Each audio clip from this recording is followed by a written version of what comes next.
Kisah Rasul pasal 27.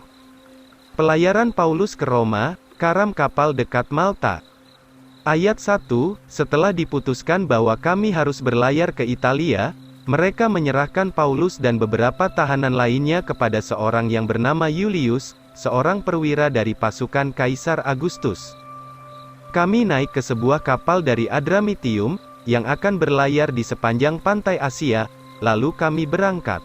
Aristarkus, orang Makedonia dari Tesalonika itu menyertai kami.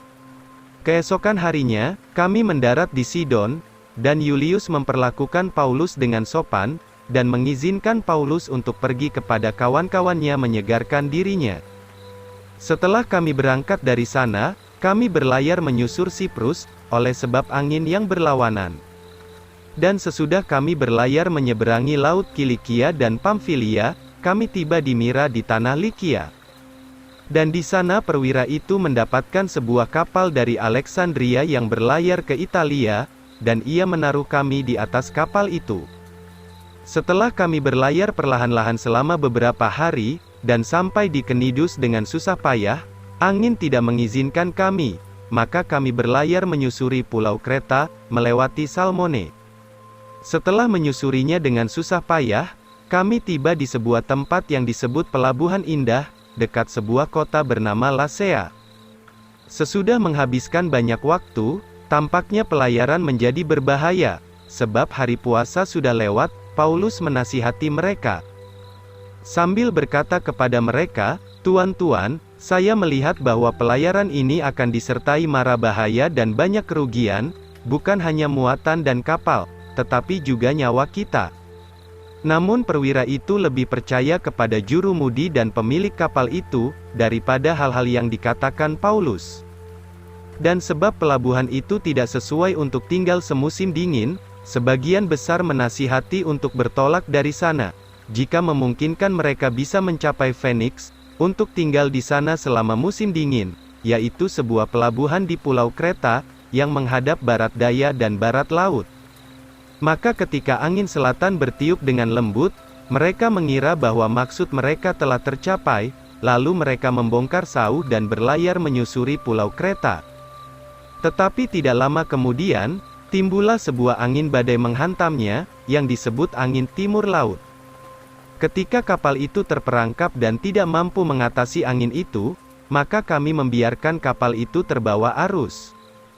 Kemudian kami hanyut sampai ke sebuah pulau kecil bernama Kauda, kami hampir tidak dapat menguasai sekoci kapal itu. Setelah mereka menaikkan sekoci itu, mereka memakai tali untuk meliliti kapal itu, sebab takut terdampar pasir pantai Sirtis, mereka menurunkan layar, sehingga terbawa arus.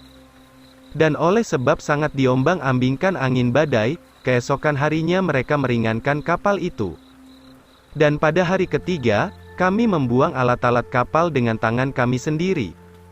Setelah beberapa hari lamanya tidak nampak matahari ataupun bintang-bintang, dan karena bukan badai kecil yang menimpa kami, maka hilanglah semua harapan kami untuk beroleh selamat. Tetapi setelah beberapa lama tidak makan, kemudian Paulus berdiri di tengah-tengah mereka, dan berkata, "Tuan-tuan, kamu seharusnya mendengarkan saya, dan tidak meninggalkan Pulau Kreta, sehingga mengalami mara bahaya dan kerugian ini. Dan sekarang saya menasihati kamu supaya kamu bergembiralah, sebab tidak akan ada nyawa yang hilang dari antara kamu kecuali kapal ini. Sebab tadi malam seorang malaikat dari Allah yang memiliki saya dan yang saya layani, berdiri di samping saya.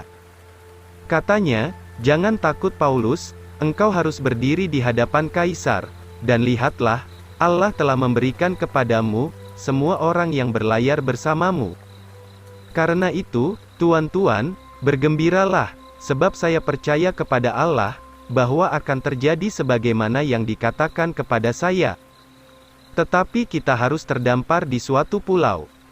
Ketika tiba malam ke-14, sementara kami terombang-ambing di Laut Adria, kira-kira tengah malam, anak buah kapal mengira bahwa mereka sudah dekat daratan, dan membuang batu duga, dan didapatinya 20 depa, dan setelah maju sedikit, mereka membuang batu duga lagi, dan didapatinya 15 depa dalamnya. Kemudian oleh sebab takut, kalau kami akan kandas di batu karang, mereka membuang 4 sauh di buritan, serta berharap semoga lekas siang.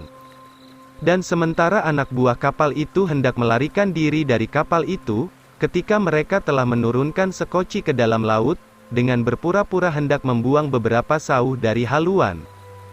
Paulus berkata kepada perwira dan kepada prajurit-prajurit itu, "Jikalau mereka tidak tinggal di kapal, kamu tidak dapat selamat." Lalu prajurit-prajurit itu memotong tali sekoci itu, dan membiarkannya hanyut. Dan ketika siang tiba, Paulus minta mereka semua untuk makan. Katanya, "Sekarang adalah hari ke-14 kamu menunggu-nunggu terus berpuasa dan tidak makan apa-apa. Karena itu saya minta kamu supaya makan, sebab ini untuk keselamatanmu, sebab tidak ada sehelai rambut pun akan lepas dari kepalamu." Sesudah ia berkata demikian, ia mengambil roti dan mengucap syukur kepada Allah di hadapan mereka semua, dan ia mulai memecah-mecahkannya lalu mulai makan. Kemudian mereka semua bergembira dan mereka juga makan. Dan kami semua yang ada di dalam kapal, adalah 276 jiwa. Setelah makan kenyang, mereka meringankan kapal itu, dengan membuang gandum ke dalam laut. Dan sesudah siang, mereka tidak mengenali daratan itu, tetapi menemukan sebuah teluk berpantai, lalu mereka bermaksud hendak mendamparkan kapal itu ke sana jikalau mungkin. Dan setelah memotong tali sauh, dan meninggalkannya di dalam laut, dan sementara itu mereka melonggarkan tali kemudi, dan menaikkan layar utama ke arah angin, supaya meniup kapal itu ke pantai. Lalu mereka menabrak suatu tempat di mana 2 arus laut bertemu, dan mereka mendamparkan kapal itu, sehingga haluannya terpancang dan tidak dapat bergerak, tetapi buritannya hancur dipukul gelombang yang hebat.